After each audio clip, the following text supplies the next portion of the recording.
Danny on the beat, boy.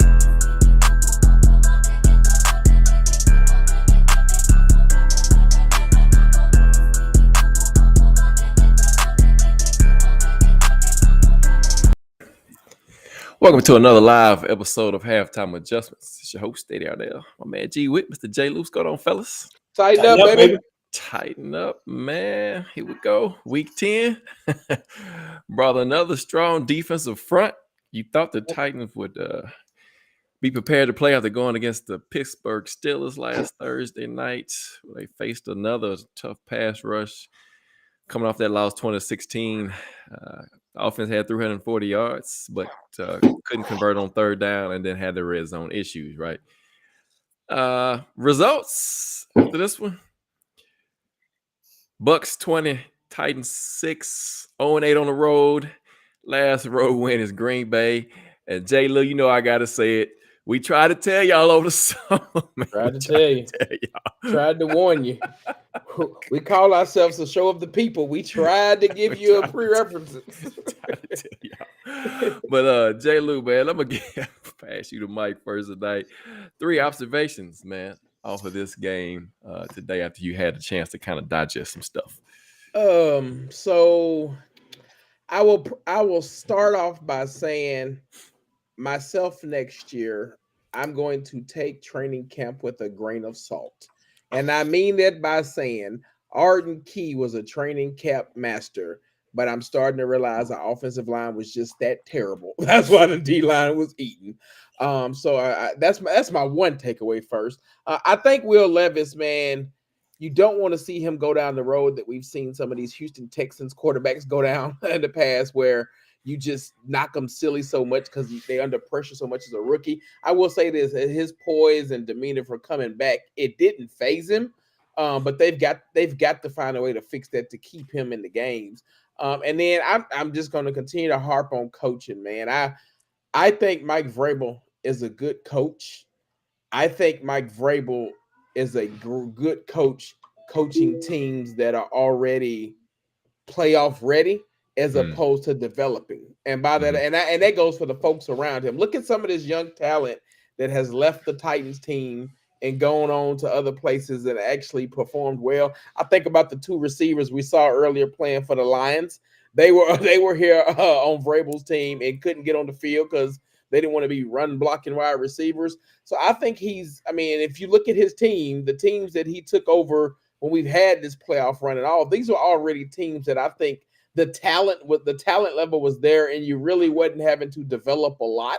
So I wonder if we're getting to that point where he just can't develop a team, but he's ready to take over a team that's ready made, if that makes sense. So those are some of my I know they're a little off from the game today, but I'm thinking bigger picture with some of my observations. Because I mean, was this game 9 of the season? Yep. You're 3-13 in your last 16 games, and we can't really say this year, like we've had the last 2 years, injury bug, because you're not rolling out a CVS receipt injury report every week like you had the past 2 years. So I think that gets down to just seeing the development of these players, and let's just start with the offensive line. You got a lot of young pieces, a lot of new pieces on the offensive line, and to me, we look worse in week 9 or 10 of the season than they did week 1. And that means to me that we haven't coached them or developed them all season long. So that's some of my observations. And if you guys hadn't noticed, we got some questions down on the ticker. Should the Titans tank the rest of the season, or are they already in tank mode? G Witt, 3 observations, man. Well, let's see. Trying to keep it positive. It was good to see Roger McCreary back on the field. And enjoyed that, seeing him out there trying. He got beat a few times, but that's okay. He's out there fighting, so I had no problems with that. I thought that Nick Folk looked good kicking the ball. Thought he did good. And, of course, Stonehouse is consistent as always, punting the ball. So those are my 3 positives to take away from this game. Other than that, there was really nothing else really to talk about as far as this game is concerned. You guys said it over the summer that they was going to tank. I was like, be competitive, at least try to be competitive. They're not even being competitive That's the and to go with Jay Lou's comment, they're worse now than what they were in the beginning of the season. Yes. They're absolutely worse now than what they were at the beginning of the season. The O line is worse now than what it was at the beginning of the season, and I'm not blaming that on injury. I really am not. Dillard has gotten worse as the season has progressed. I think by Vita. Yeah, Yes. my thing about it is this: on that one play, Vita gets the sack. I'm like, dude, you jumped before the ball was snapped and still got beat. You got beat by a D tackle on the outside. Yes, it weighs 300 and some odd pounds. He's not even fast around the end. So the good thing that came out of that was that he got a concussion and probably he's done for the season, I would hope, and that means he's done for the team. In all honesty, Derek won't be back next year. He's going to go to a team that's got a decent offensive line because our offensive line is trash. The scheme is wasting, I'm going to say, some good players. I don't expect Pop-Tart to be back. Pop-Tart's probably talking to his agent like, look, man, get me out of here. Jeffrey Simmons is probably regretting signing his contract. And, to be totally honest, and I know D-Hop and Arden Key and all those guys that signed in the offseason, I know they're regretting coming here because they're like, there's nothing here for me. No state income taxes is beside the point. Nobody wants to play for a loser. So bottom line is we're back to the way we were when Mike Munchak and Ken Wisenhunt was running the team. That's all I got. So here's what I picked up some. Here's a good nugget for me. Anyway, Dylan and Peter, that's a good combination. We got something there. We got something there. Swartz, we talked about before. He was the guy behind the defense. Bowen, like I told y'all, Bowen should have been fired during the bye week. Yeah. The talent level at best is average on this team in key positions, and so that's hurting as well. And I mean, it seems like every week it's getting worse. It's getting worse. Like, and I agree with you, Jay Lewis. It's getting worse by the week. And you look at Rape on the sideline. He's like, he looked checked out. He looks like he's checked out. And like, man, right, Nathan, 3 of 13. But let's be real about this. It's his own fault. Yes, it's his own fault. And sorry to interrupt you, but remember what I said when they first hired Vrabel? I said that my biggest concern with him was who he was going to have on offensive coordinator and the defensive coordinator. Yep. Because you want your head coach to manage the game. That's really what you want to do. Well, he started off fine with Dean Pease and even with Arthur Smith being, after LaFleur left. We had LaFleur. LaFleur. After LaFleur left, he brings up Arthur Smith and, he functioned well. But, ever since the defense has been trash ever since Dean Pease left. And that's because, again, Vrabel thinks his scheme is going to work, but the problem is he doesn't have the players to make his scheme work. Let's just be real about it, because he can't cover in the secondary. And you only want to rush with 4 guys, and you keep running the same stunts that you've been running from day one. You don't have a secondary that can cover that long. You just don't.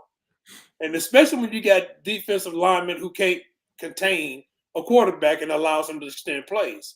So Vrabel needs to find a defensive if he's going to stay here, he needs to find a defensive coordinator. He really needs to find another offensive coordinator, and they need to work on that offensive line.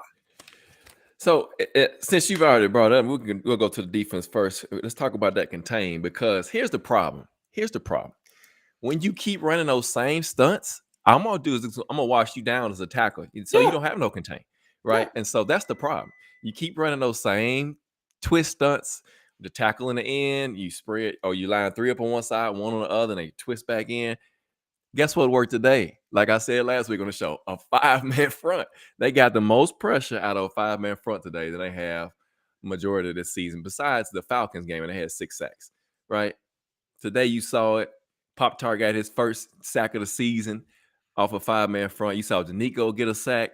I mean, it's not football's not complicated. I don't care what level it is. It's No, not. It's It's not. not. So if I got 5 guys that can rush the passer like the Titans do, I'm gonna bet that Jeffrey Simmons is gonna win a one-on-one matchup.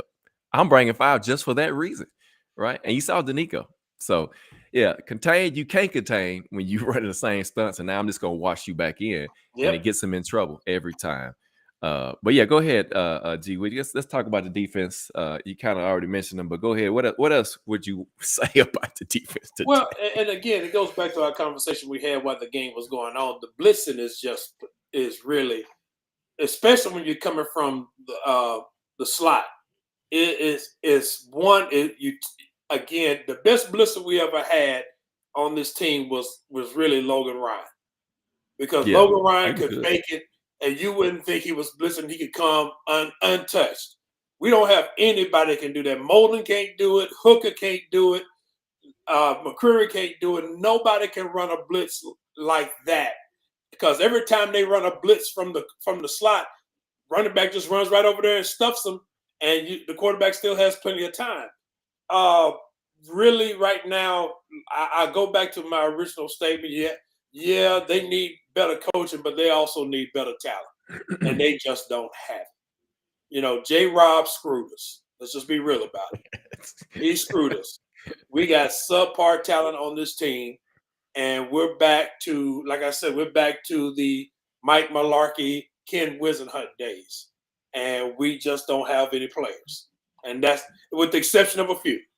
I ain't gonna take nothing from Jeffrey Simmons. I really ain't gonna take nothing from Danico Autry. But the secondary pretty much is trash, and I'll say it, especially since they weren't that great when he was here, but especially since Byard has been gone, they're worse. They're absolutely worse. And I just look at this defense right now as that we're looking forward to the offseason so we can see what's going to happen. Hey, look, man, 340 yards given up by the Titans today, 263 of that pass. Now they got the run game back. They got the rushing defense back down today because, of course, you saw Pop-Tart playing more on rundown situations. 1 interception, a couple of sacks, like we mentioned. But, man, what did you see on the defense side of the ball today? Man, you saw an uninterested defense, I think, out there when they realized the offense wasn't going to put up no points for them today. And I think that just gets deflating sometimes. I mean, it was good to see the linebacker. His name just slipped me. Rice. It's good to see him get a little work today. Now, I'm curious what happened, because Chance Campbell was active and got hurt in warm-ups.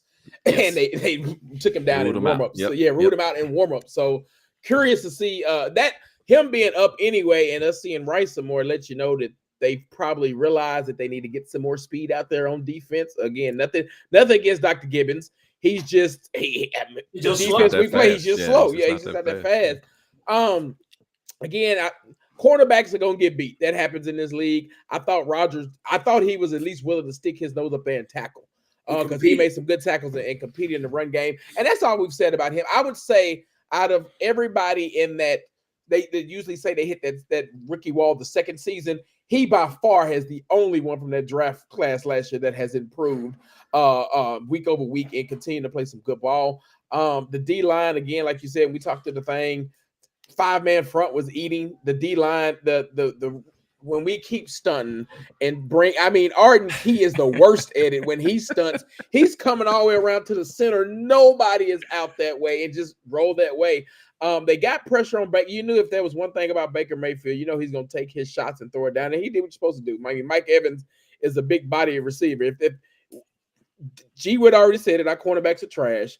I think the one thing we need to look at when we look at this team going forward, especially in that DB's position, we've got to get some longer DBs. Because some. I mean, the difference between Mike Evans and Fulton and McQuarrie, it was a mismatch. Yeah, it was a mismatch regardless.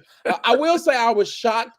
I really thought coming into this game that the tight end for Tampa Bay would have a breakout game, and I thought they did some contain there. And then I think we just had some bonehead penalties, man. The second and 19, the third 19, and that was the worst. I think the referee got talked into throwing that holding call. I think that's a bad call. Yeah, I think that was because a he was horrible blocking. call. He was blocking. Yes, he wasn't going out. blocking. But then to have another one, you had what, 2 penalties back to back? 3 in a row on that, man. That's frustration. But yeah, this defense, they've just. I mean, I've been saying it. We keep saying it all year.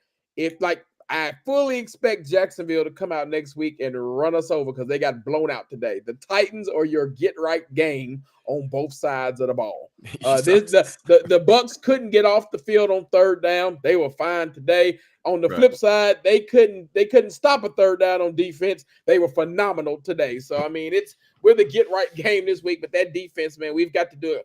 I mean, that's only the third interception all year. So not forcing turnovers and then again not being able to take advantage of that with the offense. So I just think, to your point, Bowen is. We know he's not. We learned last year. Don't expect a coaching change during the season. So we got to deal with it for 8-9 more games. But I think that's the first domino that needs to fall in the offseason. So let me get some comments in, and I'll give you some comments about the defense.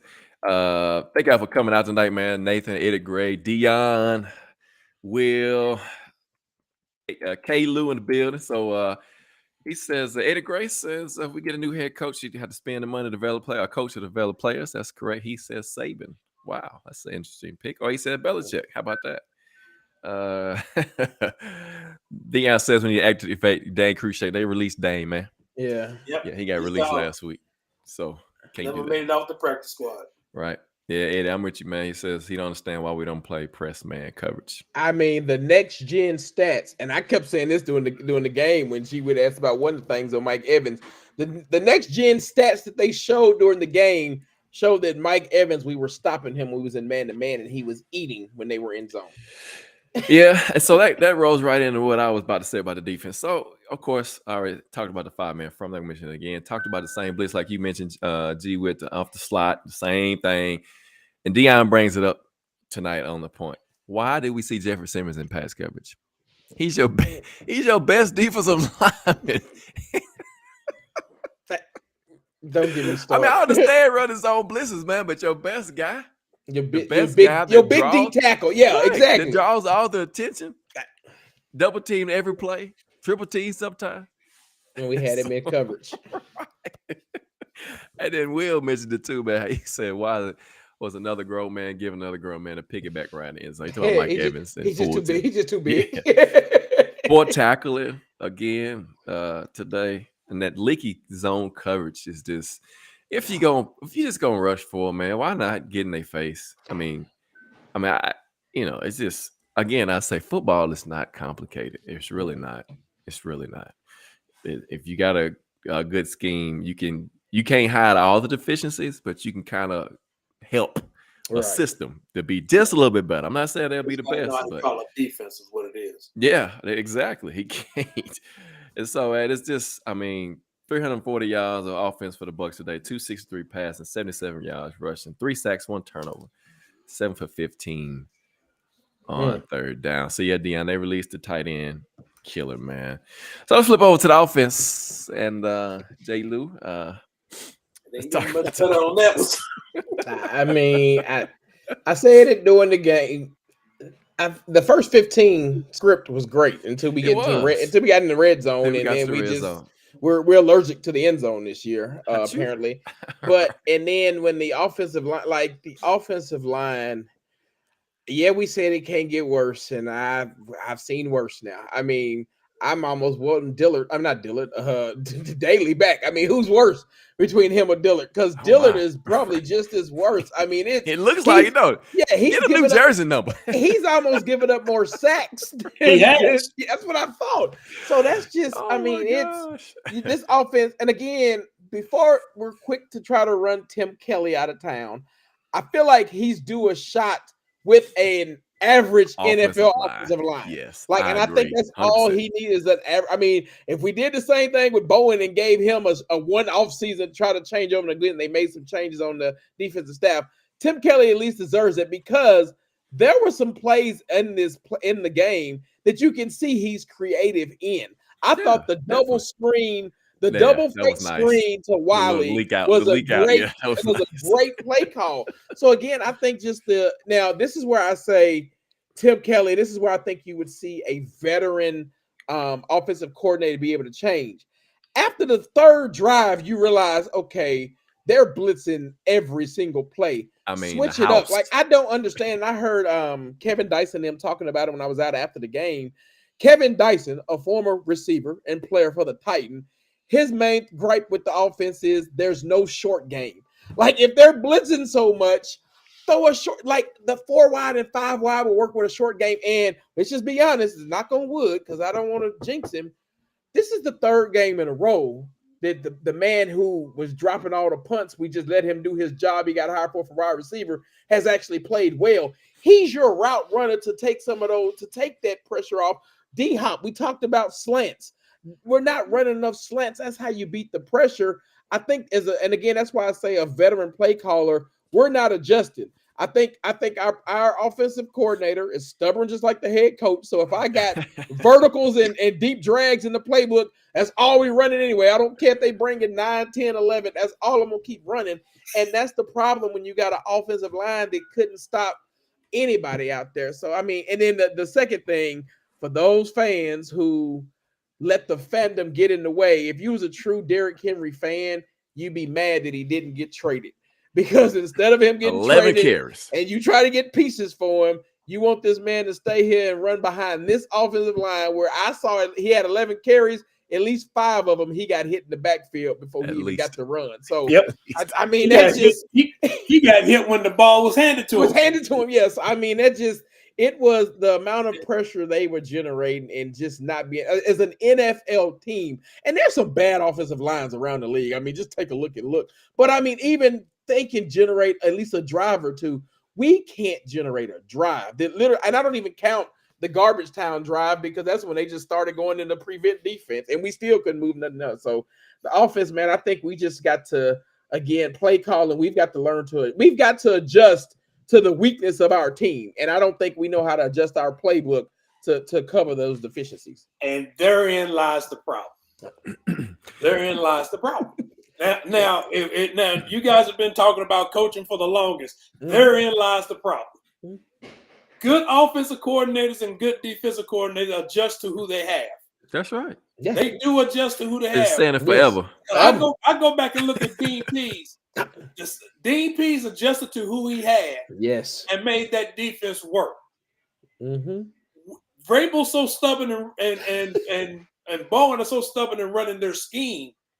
They won't adjust to who they have. You don't have the players to run a 4-man front all the time and to get pressure.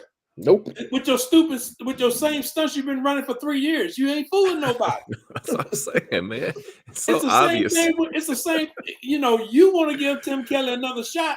I don't, because he's doing the same thing that he that shall not be named was doing last season. The exact same thing. You're not adjusting to what the game is giving you. You're trying to run your plays the way your plays are. Let's run this play. Let's run this play. He that shall not be named was doing the same thing last year, guessing. Like you said. And they're getting pressure on you with the blitzing and everything with linebackers, by the way. Right. They're blitzing linebackers. That's right. That's right. So we don't do. So if they're doing that, then you're exactly right. Why won't you go to the short passes?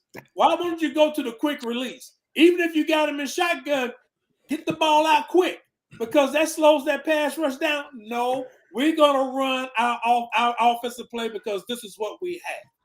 That's why I say we are back to the same way we were with Mike Munchak and Ken Wisenhunt. The exact same thing. All you got to do is go talk to Chris Johnson, and you will know exactly how Derrick Henry is feeling right now, because he had to deal with that same crap with a trash offensive line. Go back and talk to him.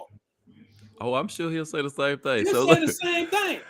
I mean, it's really pathetic. And yeah, I'm ticked about it because I've been through this before and I did not want to go back to it. I just did not. Newsflash, you about to do it again. We're already in it. Yep. We're already in it. You know, you're 3-13 in your last 16 games. That's right. Come on now. You ain't won a road game in a year. Yes. Right. A full calendar year come this Sunday. And again, I'm gonna say this, and I say this jokingly, but I'm saying it anyway. I blame both of you. No, you don't blame us because we don't I coach. blame both of you because you both said it can't get any worse. You both said that. No, and I told you never say that.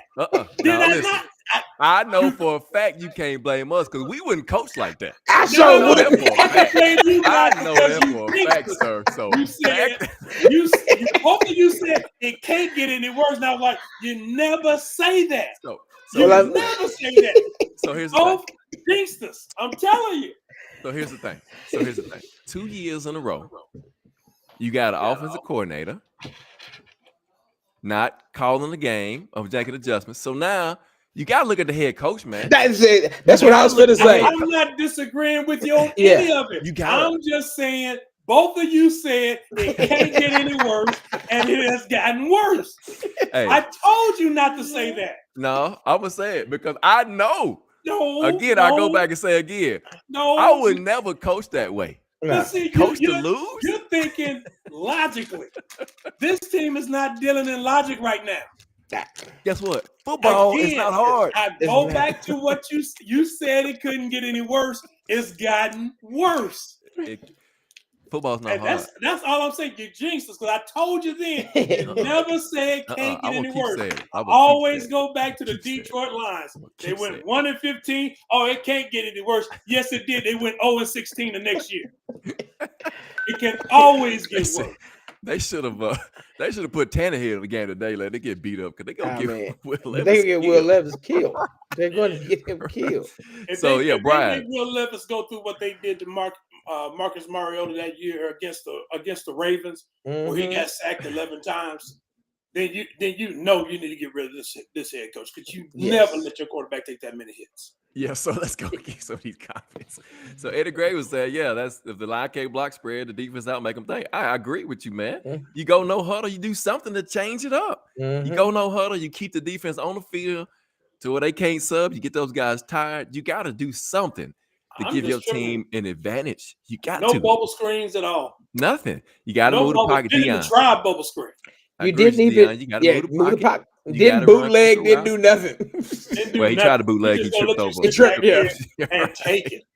You know that's really how Mike Vrabel and his offensive staff develop quarterbacks. Just run straight back and take it. They don't develop quarterbacks. That's what I'm saying. They don't. This franchise has a history of not. That's their mentality. We don't want you to run. We want you to be a statue back there and throw the ball. Dude, you got to move this. You want to save your quarterback if you believe in him. Let me just put it like that. So I would say this. Maybe they don't believe in Will Levis. I think they do because he was part of drafting him. So that's the difference. Oh yeah, I agree. Yeah. But that means Rand should be talking to somebody because you got to be asking, what are you doing? Because what you're doing is not working. So the communication was bad on the blocking sometimes. And Jayla, you pointed that out in the game when Tajay Spears went the opposite direction and kind of threw off the blocking scheme a little bit. So that happens too. So they were leaking bad. Hubbard got beat bad today. Is this, I don't know. Like you said, Jayla, it started off well. They should have took Levis out of the game towards the end, my opinion, because he was getting beat up. 209 yards. 55 of that came off that first drive. Of the game. 6 of 15 on third down, 4 sacks, 0 for 2 in the red zone. They're like 29 or 20-some% in the red zone, dating back to last year. They're not last? No, it's both New York teams are worse than them. Yeah, both New York teams are worse. Yeah. And so, it's just crazy. Now let's go with the special teams. I want to point this out because this was crazy to me. If y'all listen to the commentators, right? Nick Folk, he's usually money. Nick Folk was missing at 50 yards in the warm-ups. Why wasn't that communicated right when he decided to kick that 51 yard? I'm just saying, if my kicker's having issues in warm-up, that he's not even making that 50-yarder looked like the worst kick he's kicked since he's been here. Like when it left his foot, I was like, oh, that's not even gonna make it to the field goal post. But why? So this is where why you even go for the field goal right there anyway? What happened to the aggressive Vrabel that spoiled us going for fourth downs? And that was near the beginning. That was in the beginning of the game too, if I'm not mistaken. Well, I'm going to say this about Vrabel, and I'll be honest with you. You brought it up when he said it. I think it was last week when he mentioned the Cleveland game. Mm-hmm. Yeah. When you got a coach thinking like that, it's time for him to go. I told you, man. He looks checked out. He's checked out. I think Robert Kraft got to him. He been like on the sideline for the last few weeks. Yes, he got that look. He be like, I think Robert Kraft got to him. I think Robert Kraft said, "Man, look, Bill will be gone. You can come up here and run this." Uh-huh. And I'm like, "Do it." And I'm going to tell Rand, "You go get Bill, and tell Bill we gotta get an offensive coordinator, and you can run the defense. I don't care. I know the defense is going to be solid, and special teams will be good. Yeah, those parts of the game I know would be good." Let me get this comment in. I think Eddie Gray made it great. He said the messed up thing about this coaching staff is that think that we don't understand football like that. Most of us do. We understand, and we understand when it's bad football. You are so right. Agree, Eddie. Great point, man. Great point. Like I said, man, it's not hard. It's not hard to figure out what the problem is, but the problem is that you got a coach that's so stubborn that he's not, it's his way or it's not going to work. It's not going to work. And so I think you got a coach. Go ahead. I think you have a coach, and this is as much as we can sit up here and unless the Patriots offer 2 first rounds and somebody gets in Amy's ear, Vrabel's safe. He can lose the remaining of the games this year. Where the way he's going, he will. He's safe. And you know what makes him safe?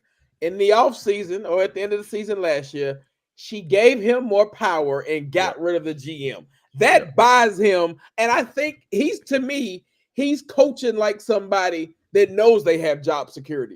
Just think about the league. I mean, the NFL's always been not for long. I'm pretty certain the Chargers about to fire their coach soon because he can't get out of the way being a defensive coordinator. So when you look around some of the teams in the league and the coaching changes that probably happen, I don't think you will hear Vrabel's name unless something crazy does happen with the Patriots, only because I think he's coaching like somebody that knows. I feel like when he got the power that he got and the collaboration all with Rand and new GM, who knows? They might have already told Amy, hey, we're going to try and we're going to be competitive this year. But if it goes south, just know this is the reason why, because we're still trying to play makeup from not having draft classes. And I feel like he's coaching like somebody that knows this is a wash. I do think, however, she'll give him this year. But I think the offseason, again, that I keep harping on that you fired Malarkey after winning the first playoff game, and I don't know how long. And you fired him because he wouldn't make changes to his staff. That conversation has to be made with this head coach we have right now. Man, this is some crazy. This is great. Yeah, fish all over again. Yes, sir. I agree. It brings it back. It brings it back to full circle, right? Full circle. So no adjustments, no anything. And again, the Titans are now the get right game. You had a Tampa Bay team, like you said, J. Lou had issues last week, and they come home and got right. And got right. And got right.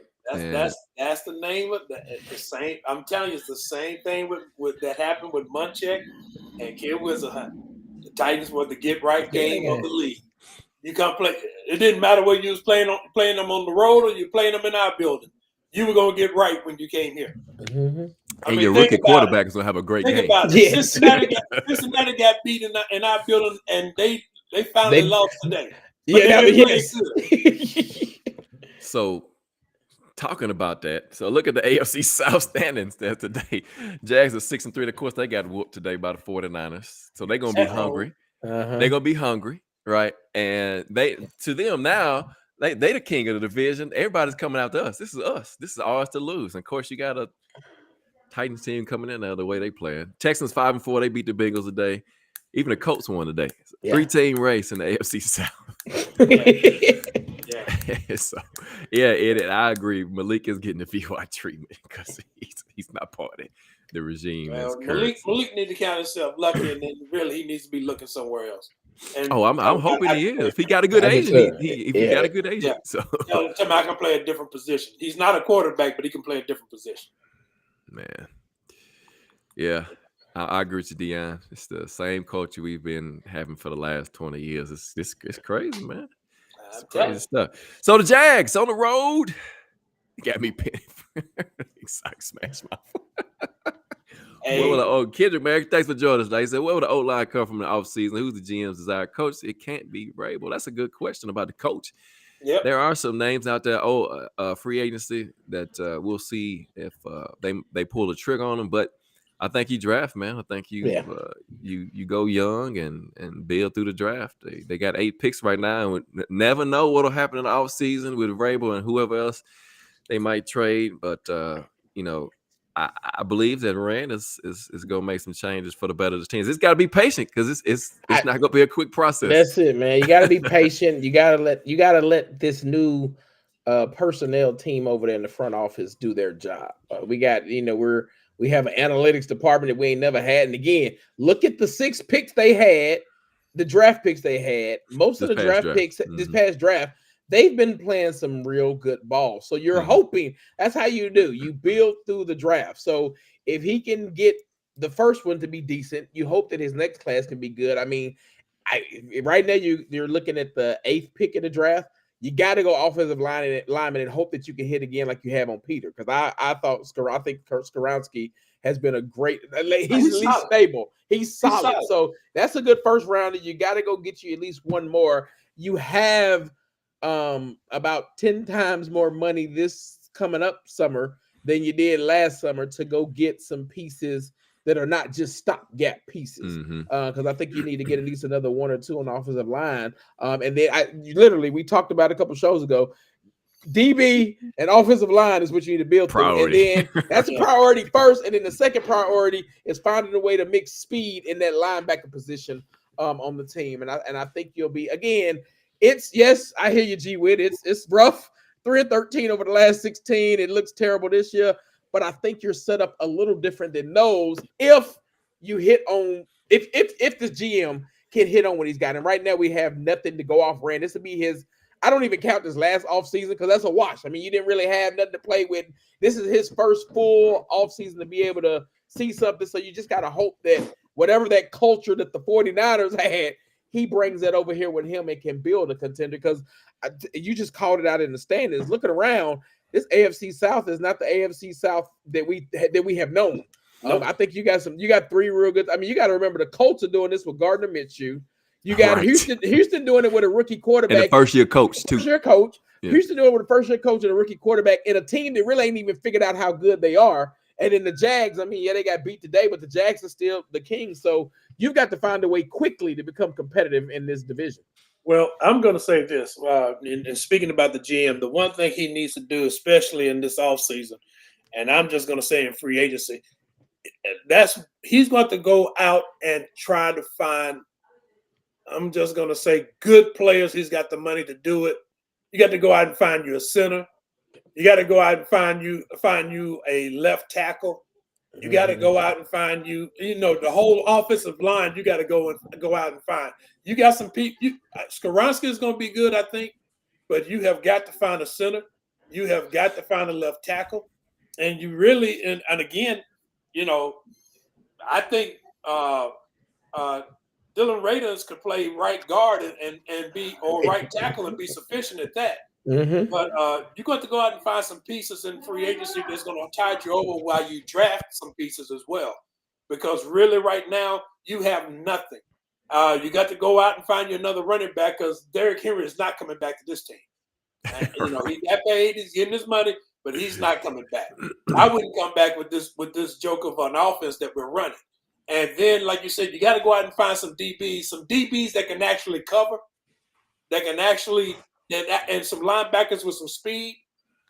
You're going to have to find somebody to take the Nico Autry's place because he's not going to be back next year. No. It's last year's contract, too. It's last year of his contract. He ain't coming back. Mm-hmm. Jeffrey Simmons is like, doggone it, I signed wrong. I should have waited. But, I mean, you hope that Harold Landry will be back to 100% by next season. You know, he's showing flashes, but he really ain't getting there. But you know, there's a lot of work. And again, like I said, we get ready to go through this again. You know, that's the thing that's frustrating. And you know, yeah, I'm out. Like I said, Rand, he's got 2 years. He didn't do bad. He didn't do bad with the draft picks. His free agent signings haven't been all that great, but he didn't do bad with the draft picks. But you know, really, they're gonna have to do some. They're gonna do a lot of work, man, because this team is really it's shot. It's shot. They, you know, Jeffrey Simmons is tired of losing, and if he was so tired of losing, I don't know what you do. I don't know what he can do except go talk to Jarrell Casey and find out how he made it through. He made it through for a long time too. He did. Jarrell Casey dealt with this for a long time. He did. Eddie Gray said he's tired of these cats that won't turn their head in coverage, so he don't have trust in their ability. That's what I'm saying. I'm gonna say give him a chance because, of course, he didn't draft anybody back there this year. So you know what we have is what we had from the previous regime. But you're right, they do not turn their head in coverage. And so let's see what he does, man. Give him another draft and see what he does in the off season. Like you said, J. Lou, a full off season with the team and see what happens. Dion says Julius Chestnut could be the power running back. He's got a quicker burst. Eddie Gray, you're right, man. Deontay Foreman gave him up for $2 million. Cap space is critical. Kendrick says 4 studs and free agents in a strong draft. This might be the worst Titan team I've ever seen in a minute. That's what Eddie Gray says. So, yeah, man. Thank you for all the comments and the questions. This it's really bad, and the wheels fell off last year after 7-3, right? I mean, the wheels fell off Jack Conklin. I'm sorry, I went back. Yeah. Well, that started loosening the wheel. It fell off the playoff game, and they just thought they could run it back. Yeah, the Bengals game, the Bengals game, I'll continue to say that's the one when you should have had some overhaul, but they thought they could run it back one more season. And then to your point, that's when it all just, and look at, I don't even know how this team was 7-3. when you go back and think about it from last year, like how were they 7-3? Well, one thing was the Schwartz was Schwartz was still around. There you go. They kept him in. Defense kept him in. Defense kept him in the game. You remember they only gave up 70 yards rushing a game. That's true. Yeah. They only gave up like 20 points a game. So I mean, we're back to seeing Vrabel has probably exactly what he wants because you know Shane's a yes man, and we saw this experiment twice when Vrabel was the pseudo D coordinator and he named Bowen. Then you finally got Schwartz, and it righted the ship for a little bit. And now, and again, if you look at the defense out there, you can just see sometimes it just looks like they're just going through the motions. To me. Oh, when you see Alshire here get that 15-yard face mask and he grabbed the guy and just threw him, face mask and all. Yeah, that just lets you know your defense is done. Done. Yeah, they're done. They're like, I'm getting something out of this, but I don't get anything else. I don't even care about the 15 yards.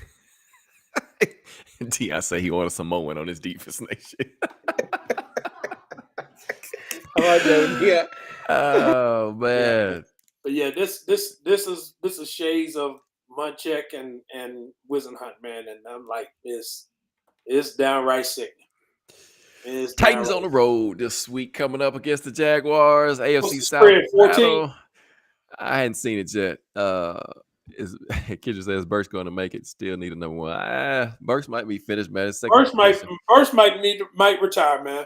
Yeah. He might retire because really he's had 2 major concussions. He might have to retire. Don't know what the line is on the Jazz game yet, but we know they're going to be ready to play, and I'm sure it's going to be probably 2 touchdowns at the minimum for the spring. Yeah, I wouldn't doubt it. I wouldn't be surprised. I'm expecting probably a 30-point blowout.